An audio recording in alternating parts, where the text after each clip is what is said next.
ഇനി എന്താണ് resonance condition?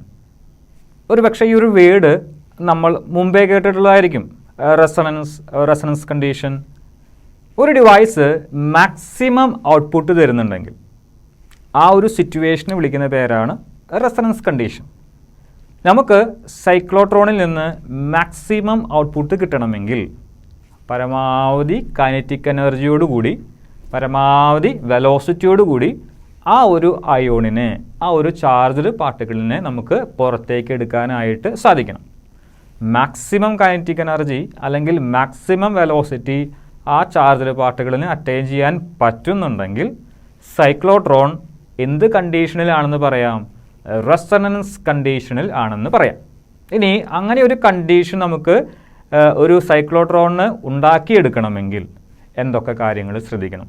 എന്തൊക്കെയായിരിക്കും റെസണൻസിലേക്ക് ഒരു സൈക്ലോട്രോണിനെ എത്തിക്കാനുള്ള കണ്ടീഷൻസ്? നോക്കാം നമുക്ക്. Resonance condition: if time taken by the ion to complete a semi-circular path is equal to half of its time period, then the cyclotron is in resonance condition. Okay, നോക്കാം നമുക്ക്. നമ്മുടെ കയ്യിലുള്ളൊരു equation ഉണ്ട്. Time പീരീഡിന് ഉള്ള ഒരു equation നമ്മുടെ കയ്യിലുണ്ട്. എന്തായിരുന്നു time പീരീഡിലെ equation? ഓർത്തെടുത്ത് നോക്കൂ.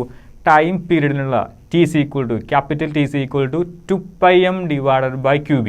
അതായിരുന്നു നമ്മുടെ കയ്യിലുള്ള ഇക്വേഷൻ. ക്യാപിറ്റൽ ചെറിയൊരു സ്ഥലമേ ഉള്ളൂ, ഞാൻ അവിടെ എഴുതാം. Capital T is equal to 2πm divided by QB. ഇതായിരുന്നു നമ്മുടെ സൈക്ലോട്രോണിൻ്റെ ടൈം പീരീഡിനുള്ള ഇക്വേഷൻ. ഇത് ഒരു ഫുൾ റൊട്ടേഷൻ കംപ്ലീറ്റ് ചെയ്യാൻ എടുക്കുന്ന സമയമാണ്. ഈ സമയത്തിൻ്റെ പകുതി, ഒരു എക്സാമ്പിൾ പറയാം, ഇപ്പോൾ 2 സെക്കൻഡാണെന്ന് വിചാരിക്കാം. ഒരു സൈക്ലോട്രോണിൻ്റെ ടൈം പീരീഡ് എന്ന് പറയുന്നത് 2 സെക്കൻഡാണ്. അതായത് 2 സെക്കൻഡ് സമയം ഉപയോഗിച്ച് ഒരു ചാർജ്ഡ് പാർട്ടിക്കിളിന് ഒരു ഫുൾ റൊട്ടേഷൻ കംപ്ലീറ്റ് ചെയ്യാനായിട്ട് സാധിക്കും. അങ്ങനെയെങ്കിൽ ഒരു സെമി സർക്കുലർ പാത്ത് കംപ്ലീറ്റ് ചെയ്യാനായിട്ട്, അതായത് ഏകദേശം ഒരു ഹാഫ് റൊട്ടേഷൻ കംപ്ലീറ്റ് ചെയ്യാനായിട്ട് അതിൻ്റെ പകുതി സമയമാണ് എടുക്കുന്നതെങ്കിൽ ആ സൈക്ലോട്രോൺ റെസണൻസ് കണ്ടീഷനിലാണ്. നോക്കൂ, the time taken by the ion to complete a semi circular path, അതായത് ഒരു സ്ഥലത്തു നിന്ന് തുടങ്ങി അതൊരു പകുതി റൊട്ടേഷൻ കംപ്ലീറ്റ് ചെയ്യാൻ എടുക്കുന്ന സമയം, അതാണ് സെമി സർക്കുലർ പാത്ത് കംപ്ലീറ്റ് ചെയ്യാൻ എടുക്കുന്ന സമയം. അത് equal to half of the time period. Time period എന്ന് പറഞ്ഞു കഴിഞ്ഞാൽ ഒരു ഫുൾ റൊട്ടേഷൻ കംപ്ലീറ്റ് ചെയ്യാൻ എടുക്കുന്ന സമയമാണ്. ഓക്കെ, ഒരു ഫുൾ റൊട്ടേഷൻ കംപ്ലീറ്റ് ചെയ്യാൻ എടുക്കുന്ന സമയത്തിൻ്റെ പകുതി സമയം കൊണ്ട് ഒരു ഹാഫ് റൊട്ടേഷൻ അത് കംപ്ലീറ്റ് ചെയ്യുന്നുണ്ടെങ്കിൽ ആ സൈക്ലോട്രോൺ റെസണൻസ് കണ്ടീഷനിലാണ്. Then the cyclotron is in resonance condition.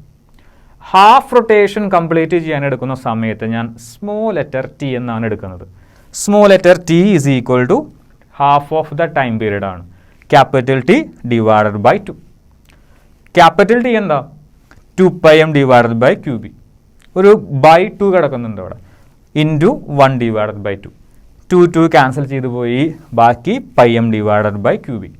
അതായത് ഹാഫ് റൊട്ടേഷൻ കംപ്ലീറ്റ് ചെയ്യാൻ എടുക്കുന്ന സമയം πm ഡിവൈഡഡ് ബൈ QB ആണെങ്കിൽ അവിടെയുള്ള ആ സൈക്ലോട്രോൺ റെസണൻസ് കണ്ടീഷനിലാണ്. ഇനി മറ്റൊരു രീതിയിൽ കൂടി നമുക്ക് റെസണൻസ് കണ്ടീഷൻ എക്സ്പ്ലെയിൻ ചെയ്യാനായിട്ട് സാധിക്കും. നോക്കാം. ഓർ അല്ലെങ്കിൽ the frequency of the ion circulates in the magnetic field must be equal to fixed frequency of the electrical oscillator. നമ്മൾ സൈക്ലോട്രോൺ പറഞ്ഞപ്പോൾ അതിൻ്റെ മാത്തമെറ്റിക്കൽ അനാലിസിസ് ഒക്കെ പറഞ്ഞപ്പോൾ ഫ്രീക്വൻസി പറഞ്ഞിരുന്നു. അത് ആരുടെ ഫ്രീക്വൻസി ആയിരുന്നു? ആ ചാർജ്ഡ് പാർട്ടിക്കിൾ ഒരു സെക്കൻഡിൽ എത്ര പ്രാവശ്യം ഓസിലേറ്റ് ചെയ്യുന്നുണ്ട്, അല്ലെങ്കിൽ എത്ര പ്രാവശ്യം ഫുൾ റൊട്ടേഷൻസ് കംപ്ലീറ്റ് ചെയ്യുന്നുണ്ട്, അതിൻ്റെ എണ്ണമായിരുന്നു ഫ്രീക്വൻസി. ഫ്രീക്വൻസികൾ ഇക്വേഷൻ കണ്ടെത്താൻ വളരെ എളുപ്പമാണ്.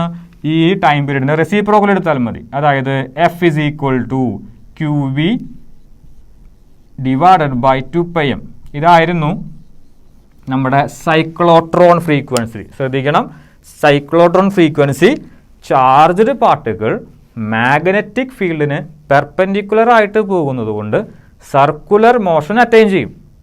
ഒരു സെക്കൻഡിൽ എത്ര പ്രാവശ്യം സർക്കുലേറ്റ് ചെയ്യുന്നുണ്ട്, അതാണ് ഫ്രീക്വൻസി, സൈക്ലോട്രോൺ ഫ്രീക്വൻസി. അത് ആരുടെയാണ്? ചാർജ്ഡ് പാർട്ടിക്കിളിൻ്റെയാണ്. ഇനി നമ്മുടെ കയ്യിൽ വളരെ പവർഫുള്ളായിട്ടുള്ള വളരെയധികം ശക്തനായിട്ടുള്ള ഒരു RF ഓസിലേറ്റർ ഉണ്ട്. RF ഓസിലേറ്ററിൻ്റെ ഏകദേശം ഒരു ഫ്രീക്വൻസിയൊക്കെ നമ്മൾ തുടക്കത്തിൽ പറഞ്ഞതാണ് 10⁻⁷ ഹെർട്സ് എന്നൊക്കെ. ഈ രണ്ട് ഫ്രീക്വൻസീസും സെയിം ആണെങ്കിൽ ചാർജ്ഡ് പാർട്ടിക്കിൾ മാഗ്നറ്റിക് ഫീൽഡിൽ കടന്ന് തിരിയുന്ന ഫ്രീക്വൻസിയും നമ്മളവിടെ ഇലക്ട്രിക്കൽ ഓസിലേറ്റർ അതായത് RF ഓസിലേറ്ററിൽ ഫിക്സ് ചെയ്ത് വെച്ചിരിക്കുന്ന ഫ്രീക്വൻസിയും സെയിം ആണെങ്കിലും ആ സൈക്ലോട്രോൺ അവിടെ റെസൊണൻസ് കണ്ടീഷനിലാണ്. അതാണ് നമ്മുടെ ഓർ എന്ന് പറഞ്ഞിട്ട് കൊടുത്തിരിക്കുന്നത്. The frequency of the iron circulates in the magnetic field. അതായത് F is equal to QB/2πm. If it is equal to the fixed frequency of the electrical oscillator, then also the cyclotron is under resonance condition. F ion equal to F oscillator.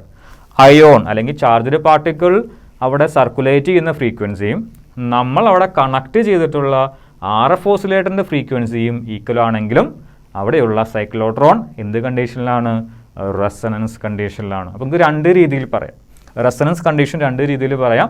ഒന്ന് small letter t is equal to capital T/2 or small letter t is equal to πm/QB. അങ്ങനെയെങ്കിൽ ആ cyclotron resonance കണ്ടീഷനിലാണ്. അല്ലെങ്കിൽ F ion equal to F oscillator. Ion തിരിയുന്ന ഫ്രീക്വൻസിയും നമ്മളവിടെ fix ചെയ്ത് വെച്ചിരിക്കുന്ന RF ഓസിലേറ്ററിൻ്റെ ഫ്രീക്വൻസിയും ഈക്വൽ ആണെങ്കിലും അവിടെ എന്ത് സംഭവിക്കും? ആ സൈക്ലോട്രോൺ റെസൊണൻസ് കണ്ടീഷനിലേക്ക് പോകും.